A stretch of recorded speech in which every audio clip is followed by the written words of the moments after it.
The gold American Buffalo was the first 24-karat gold coin offered for sale by the United States Mint.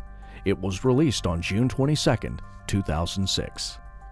The coin follows the greatly admired design of the Indian head nickel, originally designed by James Earle Fraser. Bullion and proof versions of buffaloes are minted. 2008 was the only year that the U.S. Mint minted all four denominations, $5, $10, $25, and $50 in the American Buffalo series.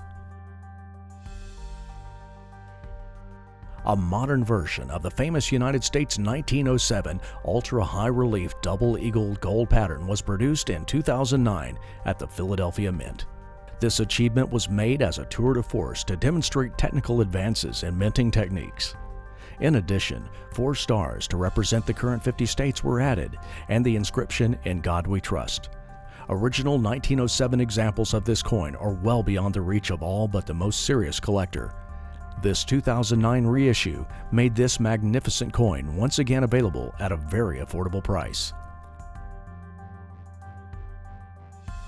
The silver American Eagle is struck from 1 ounce of pure silver and the largest silver dollar ever produced by the U.S. Mint.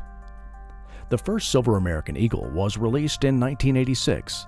This is the same year that the gold American Eagle went into production. The U.S. Mint produced both bullion and proof versions of the silver American Eagle. The 1995 W Silver American Eagle in proof condition is the lowest minted silver American Eagle coin to date. It carries a mintage of only 30,125. The Platinum American Eagle has the same size and weight of the gold American Eagles, but their face values are different. The design on the reverse side of the coin changes with each year. After 2008, the U.S. Mint only produced $100 1-ounce platinum coins. Call the number below or click on the link in the description to learn more about the value of gold and other precious metals.